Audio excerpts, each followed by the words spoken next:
नमस्कार दोस्तों, आइए सुनते हैं अज्ञे के द्वारा लिखी कहानी दरोगा अमीचंद। यूँ तो जिस जेल की बात है उसका नाम मैं बता देता, पर मुश्किल ये है कि उसके साथ फिर दरोगा का नाम भी बताना पड़ेगा, या आप खुद पता कर लेंगे। और एक कहानी के नाम पर किसी को दुख देना मुझे ठीक नहीं जान पड़ता, फिर चाहे कहानी सच्ची ही क्यों ना हो। इतना बता देता हूँ कि बात सन 34 की है, जब देश भर की जेलें दूसरी बार खचाखच भर रही थीं और ABC क्लासों में बंटकर अलग अलग दलों के बिल्ले लगाकर बहुत से असंतुष्ट आंदोलक सियासी के नाम से एक बिरादरी में शामिल होकर अपने दिन बिता रहे थे। कहने को कह लीजिए कि वो हजारा की जेल थी, क्योंकि हजारा जेल पंजाब की शायद सबसे बड़ी जेल थी और सच को छिपाना ही तो उसे झूठ में नहीं बड़प्पन में छिपाना जरा भला मालूम होता है। मैं हजारा जेल में नया नया आया था, तब तक B क्लास लेकर लाहौर की जेल में सूने मगर आराम के दिन काटता रहा था। एक तो सूनेपन से ऊबकर कुछ झगड़ा कर बैठा तो C क्लास हो गई और तब से हरिपुर हजारा की जेल भेज दिया गया। मैंने सोचा कि चलो आराम गया और सूनापन भी जाएगा, जीवन में कुछ गति आएगी। हजारा की बड़ी जेल में कुछ रंगीनी तो होगी, कहीं अधिक स्याह रंग होंगे तो कहीं लाल उजला नौरंगी रंग भी, और इसमें मुझे निराश नहीं होना पड़ा। क्यों तो रंगीनी की मुझे सिर्फ आशा थी और स्याहपन का पक्का विश्वास, क्योंकि हजारा के नए दरोगा साहब जिनकी बात सुन रहा हूँ एक नंबर जालिम मशहूर थे। अटक जेल में मार्शल लॉ के पुराने कैदियों के साथ उन्होंने जो जो ज्यादतियाँ की थी उसे पंजाब भर की जेलों के लोग जानते थे और उन्हीं के कारण दरोगा अमीचंद अटक वाला हो गया था। यद्यपि उनकी बदौलत अब यह दरोगा से बढ़कर डिप्टी साहब हो गए और राय साहब का खिताब भी उन्हें मिल चुका था। यह भी सुना जाता है कि ब्रिटिश एम्पायर का ऑर्डर भी उन्हें शीघ्र मिलने वाला है। उन्हीं दरोगा साहब की वजह से अटक जेल का भी आतंक सूबेदार में फैल गया था। जिसको अटक भेजा जाता था वह समझ लेता कि उसे दीपांतरित किए बगैर काले पानी भेजा जा रहा है, और जो सुनता था वो जान लेता था कि जिसे भेजा गया है वो या तो बड़ा दबंग और खतरनाक सियासी कैदी है जिसके आत्माभिमान को सरकार जैसे भी तोड़ना चाहती है, या फिर कोई ऐसा दुष्ट और लाइलाज इखलाकी जिसे सब सजाएं देकर जेल वाले हार गए हों, यानी जो जेल के मुहावरे में खलीफा हो चुका हो। अटक जेल की जिन बारकों में खलीफा को रखा जाता था उनके बड़े हौलनाक वर्णन पंजाब की जेल में प्रचलित थे, और उनके प्रचार से दरोगा अमीचंद का आतंक और भी बढ़ता जाता था। दरोगा अमीचंद की एक और बात मशहूर थी, वो ये कि उनका चेहरा ऐसा रोबीला है कि मामूली कैदी तो उनकी शक्ल देखकर ही थर थर कांप उठते हैं, और कहीं किसी की ओर वो एक नज़र देख दें तो बस उनके औसान खता हो जाए। यूँ अमीचंद टील डॉल के साधारण थे, कद मंझला और अकड़कर चलते थे। शरीर कुछ भारी पर चाल में कुछ ऐसा कटाव छटाव और फुर्ती की जब वो परेड पर निरीक्षण के लिए आते तो कैदी मानो अकस्मात ही आधा कदम पीछे हट जाते। अमीचंद थे तो खत्री, पर अपनी घनी मूछें ऐसी उमेड़ कर रखते थे कि ठाकुर ठकुराइन भूल जाए। मोम लगाकर मूछों की नोक का कसाब कुछ ऐसा तीखा रखते थे मानो तार कशी का काम करने वाले किसी अच्छे कारीगर ने लोहे के तारों के लच्छे लेकर उन्हें बटकर नोक देती हो। बात मशहूर थी कि दरोगा अपनी मूछों को बटते रहते हैं और तब तक संतुष्ट नहीं होते जब तक कि नींबू उठाकर मूछों की नोक पर उसे झोंककर तसल्ली न कर लें कि नींबू उससे आर पार छिद गया है। मानो कोई जल्लाद रोज किसी को सूली पर चढ़ाकर देखा करे कि वो ठीक जमी है कि नहीं। लोग कहते भी तो थे, दरोगा अमीचंद वो तो पूरा जल्लाद है, उसकी मूछें नहीं देखी तुमने। किस्सा कोता मैं जब हरिपुर पहुंचा तो दरोगा अमीचंद वहां नए नए तैनात हुए थे। उन तीनों हजारा जेल में बहुत से अकाली कैदी थे। बहुत दिनों से जेल वालों से इनकी चल रही थी और सब जानते थे कि इन्हीं को ठीक करने के लिए अटक के जल्लाद को वहां भेजा गया है, और इस चुनौती को अकालियों ने तत्काल स्वीकार कर लिया। जेल में तो ये ऊब से बचने का एक उपाय है, फिर अकाली तो अकाली ठहरे। यूँ बात कुछ नहीं थी। अकाली लोग सवेरे खाने पर बैठे तो किसी एक अकाली की दाल की बाटी में कंकड़ निकले। दाल में कंकड़ निकलना तो साधारण बात ही माननी होगी, फिर जेल की दाल, पर वह तो ठन्नी थी। कोई हीला चाहिए था। अकालियों ने खाना छोड़ दिया। कहा कि अब तो रोटी वे तभी खाएंगे जब दरोगा अमीचंद आकर मुआयना कर लें कि खाना किताब खराब है। और जब लड़ाई छिड़ ही गई तो फिर वाजिब और गैर वाजिब को कौन पूछता है। लड़ाई में तो साधारण आदमी भी कुछ अनरीजनेबल हो जाते हैं। फिर वाहे गुरु का खालसा, उन्होंने एक लंबी सूची बनाई और फिर उनकी क्या क्या शिकायतें या कह लीजिए मांगे हैं, और जब तक वे पूरी ना हो वे जेल में डिसिप्लिन नहीं मानेंगे। हर अकाली को आधा आधा सेर दूध मिले, रात को उनकी कोटलियां खुली रहें, मशक्कत उन्हें न दी जाए, दाल की बजाय महाप्रसाद मिले। छोटी बड़ी 20 मांगे उनकी तैयार हो गई। उधर दरोगा भी अपना लोहा मनवाने को उतावले थे। उन्होंने कहलवा दिया कि कैदी कैदी हैं, उन्हें कोई फरियाद करनी हो तो परेड के दिन कर सकते हैं। धौंस कोई नहीं मानेगा और डिसिप्लिन न मानने पर सख्त कार्रवाई की जाएगी। बात बढ़ती ही चली गई। अकालियों को एक पर एक सजाएं मिलने लगी। धीरे धीरे मामला जेल के बाहर फैलने लगा और क्रमशः सूबे में यह बात फैल गई कि अमीचंद अटकवाला हजारा ने नई लड़ाई ले रहा है, और वो भी अकालियों से। अगर बात ने और तूल पकड़ा तो शायद लोग अमीचंद न कहकर हजारे वाला कहने लगेंगे। दरोगा अमीचंद खुश थे। उनका छोटा सा शरीर कुछ और भी अकड़ कर चलता। पैंट की क्रीच कुछ और भी कटार की धार सी तीखी नजर आती, और मूंछों की ऐठन तो ऐसी मानो नींबू तो क्या, अगर बिलौर की गोलियां भी होंगी तो बित जाएंगी। लेकिन बात फैलने के कुछ ऐसे ही असर हुए जिसके लिए दरोगा तैयार नहीं थे। सूबे भर में उनका जो दबदबा था, जिसकी वजह से उन्हें इंस्पेक्टर जनरल भी जानते थे, उसका एक पहलू यह भी था कि 1 महीना हो गया और अभी तक दरोगा अमीचंद भी कैदियों का विद्रोह कुचल नहीं पाए।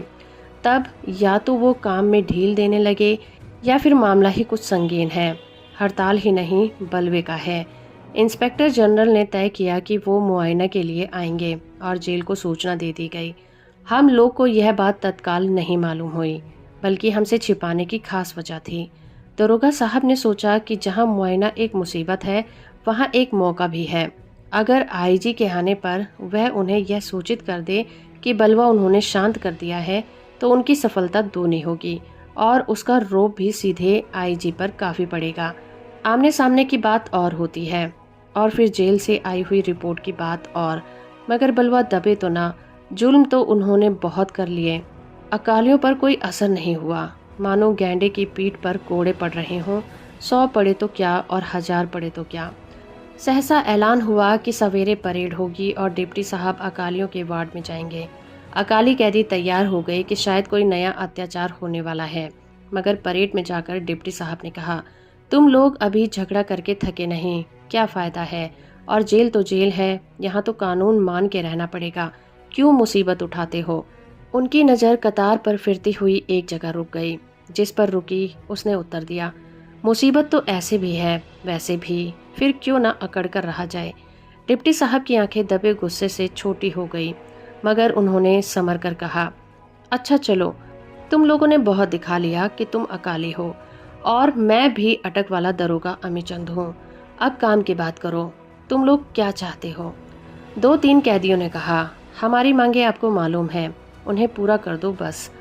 पूरी शर्तें तो खुदा भी नहीं मानता, तुम लोग आपस में सोच विचार कर तय कर लो, और 5 आदमियों का डेपुटेशन मेरे दफ्तर में भेज दो, मैं विचार करके फैसला करूंगा। डिप्टी साहब चले गए। परेड बर्खास्त हो गई। उनकी मूंछों की चमकीली वाली ऐंठन अकालियों के दिल में सुई की तरह चुभती रही, पर उन्होंने 5 पंचों को चुनकर बातचीत चलाने का काम उन्हें सौंप दिया। मसल मशहूर है, 1 खालसा 1.25 लाख, फिर 5 पंचों ने अगर 25 मत हो गए तो क्या अचंभा। बड़ी देर चकमक चली। कुछ की राय थी कि दरोगा सीधे रास्ते पर आ रहा है, यानी मांगों में नई मांगे जोड़कर जाना चाहिए। किसी का ख्याल था कि नहीं, समझौता करना है तो कुछ सियासत तो होनी ही चाहिए। बीच में कई तरह के मत थे। फिर यह भी सवाल था कि रियायत हो तो किस या फिर किन शर्तों पर, इसके बारे में भी मतभेद था। अंत में एक बुजुर्ग ने कहा, भाइयों मेरी बात मानो तो मैं एक सलाह दूं। सबने पूछा, क्या। वो ये कि हम लोग सभी अपनी मांगे वापस ले लें। दरोगा से कहें कि जाओ, हमने तुम्हें बख्शा, जो सुलह करने आवे उससे बनिए की तरह मोल तोल नहीं करना चाहिए। सब लोग अचक्कर बूढ़े सरदार की ओर देखने लगे। क्या महीने भर का सब संघर्ष व्यर्थ हो जाएगा। जितनी सजाएं, जितने अपमान उन्होंने सहे थे, एक बार उनकी आंखों के आगे दौड़ गए। एक ने कहा भी, आपसे इनकी तवक्को नहीं थी। बूढ़े ने अविचलित भाव से कहा, सिर्फ एक बात हम अपनी तरफ से रखें। वो क्या? वो ये कि हमारा दरोगा से कोई झगड़ा नहीं है, मगर वह भी हम पर हेकड़ी जताना छोड़ दे। बस एक बार वो हमारे सामने अपनी मूछें नीची कर ले, फिर हम उसके सब कायदे कानून मान लेंगे। बात बिल्कुल अप्रत्याशित थी। सब थोड़ी देर चुप रहे। फिर किसी ने कहा, हमको तो बात नहीं जचती, लड़ाई को बीच में नहीं छोड़ना चाहिए। दरोगा का क्या है, कल तो फिर मुकर जाए तो सारी तकलीफें फिर शुरू से उठानी पड़ेंगी। बूढ़े ने कहा, वह बात तो शर्त मनवाने पर भी हो सकती है। आज मान ले, कल मुकर जाए तो फिर भूख हड़ताल हो, मगर लड़ाई बीच में छोड़ना तो खालसे का काम नहीं है। पर शरण आए दुश्मन को दबाना भी तो ठीक नहीं। मैं तो कहता हूँ कि एक बार आजमा कर तो देखो। अंत में बात मान ली गई। 5 का भी डिपुटेशन नहीं गया, केवल बूढ़ा सरदार अकेला भेजा गया। दफ्तर में जाकर उन्होंने कहा, डिप्टी साहब, आप सुलह करना चाहते हैं तो हम भी राजी हैं। हम अपनी सारी मांगे वापस लेते हैं। डिप्टी साहब ने कुछ अचंभे में मगर अपनी खुशी को भी छुपाते हुए कहा, क्या? वैसे चाहिए यही। जो काम लड़कर नहीं होता वो दबकर रहने से होता है। तुम राय साहब अमी चंद को जानते नहीं। मैं कानून वानून की परवाह नहीं करता। मैं चाहूँ तो तुम्हारी बैरक में पीपे के पीपे घी के भिजवा दूँ, चंदन के बाग लगवा दूँ। हाँ, चंदन के बाग। हमारी दरखास्त सिर्फ इतनी है कि आप हमारे सामने एक बार अपनी मूछें नीची कर लें। क्या? दरोगा साहब की त्योरियां चढ़ गईं, मगर सामने शायद आईजी के दौरे का प्रोग्राम रखा था। तुरंत ही संभल कर बोले, तुम जा सकते हो, तुम्हारी दरखास्त पर गौर करूंगा। दूसरे दिन सवेरे सवेरे जब पौ फटने के बाद जमादार ताले खड़काकर देखकर सब अच्छा चिल्लाकर अभी गए ही थे, बारकों की कोठरियों के दरवाजे अभी खुले नहीं हैं। दरोगा अमीचंद सहसा अकालियों की बारक के फाटक पर पहुंचे। चारों ओर सन्नाटा था। दरोगा के साथ कोई अमला नहीं था, यहाँ तक कि चाबियां लिए चीफ हेडक्वार्टर भी नहीं थे। फाटक पर खड़े होते ही अकालियों के पंच भीतर उनके सामने आ गए। दरोगा ने कहा, तुम लोग की दरखास्त पर हमने विचार कर लिया। हमें तुम्हें आखिर साथ रहना है। ना तुम जेल छोड़कर भागे जा रहे हो, ना हम ही सर्विस छोड़कर जा रहे हैं। फिर हेकड़ी की क्या बात है? आपस में तो खींचतान होती ही रहती है, उससे कोई छोटा थोड़ी ही हो जाता है। कभी हमने दबा लिया, तुम दब गए। कभी तुमने जोर मारा तो हमने पैतरा बदल लिया। कभी हमने तुम्हारी गर्दन नाप ली, कभी तुम्हारे सामने हमने मूछें नीचे कर ली। कहते कहते उन्होंने हाथ उठाया, अंगूठे और उंगली से मूछों की नोकें दबाई और गालों पर उन्हें मलते हुए नीचे को मोड़ लिया। ऐठन के बल तो भला क्या मिटते, पर मोम तो था ही। मूछों के दाएं बाएं दोनों ऐसे हो गए मानो मानो फुल चूही सी बहुत छोटी मगर काली चिड़िया कीड़ा वीड़ा पकड़ने को चूं झुकाए हो। दरोगा ने कहा, लो, इससे कुछ आता जाता थोड़े ही है। बस अब हमारी सुलह है। मैं अभी जमादार को भेजता हूँ कि बारक खोल दे। कहते कहते वो लौट पड़े। अहाते के फाटक तक पहुँचने से पहले ही उन्होंने फिर मूछें ऐंठ कर ऊपर कर ली। एक हल्की सी मुस्कान ओठों के कोनों को उभार कर मूछों की ऐंठन को और बल दे रही थी। मन ही मन दरोगा साहब अपनी पीठ ठोक रहे थे कि किस सफाई से हंसी हंसी में उन्होंने सारी बात को उड़ा दिया और शर्त पूरी भी हो गई। कुछ बिगड़ा भी नहीं। 3 दिन बाद आकर आईजी देखेगा कि जेल में बिल्कुल शांति है। राय साहब अमीचंद के दबदबे के मुताबिक ही सब काम कायदे से और मुस्तैदी से हो रहा है। जब परेड लगेगी और दूसरे कैदियों की तरह अकाली भी कतार बांध कर खड़े होंगे, ये आईजी को उनके सामने गुजरते हुए कहेंगे कि इन लोगों का मामला अब सेटल हो गया है और सब जेल के डिसिप्लिन मान रहे हैं। तब कितनी बड़ी विजय का क्षण होगा। उधर अकालियों की बारक में कुछ कैदी बूढ़े सरदार की ओर एकटक देख रहे थे। उनकी आंखों में प्रश्न था कि क्या यही बात थी? बस इसमें कहाँ था कि विजय का सुख या कि समझौते की सी शांति। दरोगा अमीचंद तो उन्हें बनाकर चला गया। कहानी तो इतनी सी है, लेकिन बात इससे कहीं आगे भी है। दरोगा अपनी ड्योढ़ी तक नहीं पहुंचे होंगे कि दूर दूसरी सियासी बारक में हमें खबर मिल गई। दरोगा अमीचंद ने अकालियों के सामने मूछें नीची कर ली हैं और ताले खुलने से पहले जेल में 6,500 कैदियों को पता लग गया था कि दरोगा अमीचंद अटक वाले ने अकालियों के सामने मूछें नीची कर लीं।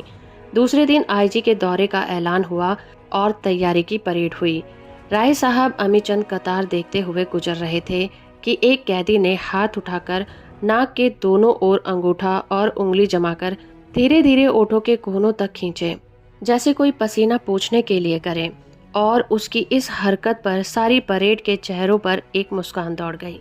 राय साहब अमीचंद ने सहसा कड़े पकड़कर रूखे स्वर में पूछा, क्या है? जिसे सुनकर अटक के खलीफाओं की रूहें कांप जाती। किसी ने कोई उत्तर नहीं दिया।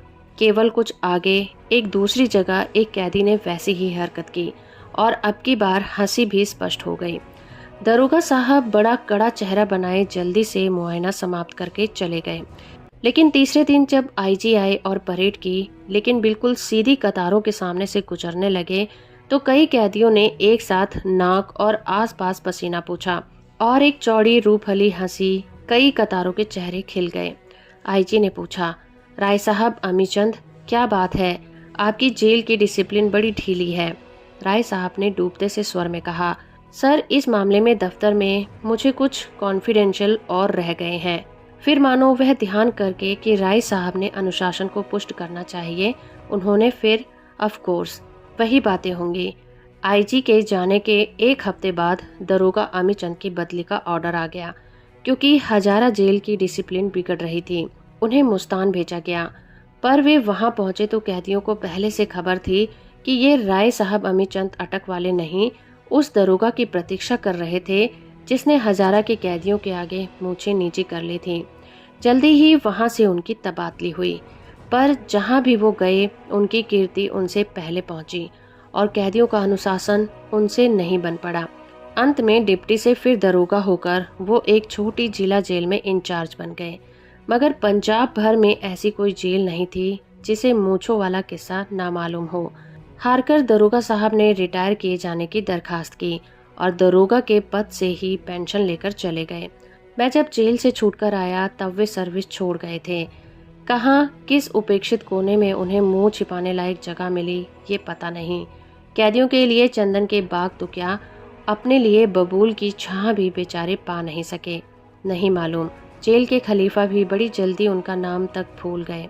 लेकिन आज भी अगर कोई नए इकबारे कैदी से भी पूछे तो वो मुस्कुराकर सिर हिला देगा कि हाँ, उसे उस दरोगा की बात मालूम है जिसने कैदियों के आगे अपनी मूछें नीची कर ली थी।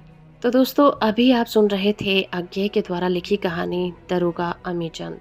उम्मीद करती हूँ ये कहानी और मेरा प्रयास आपको अच्छा लगा होगा।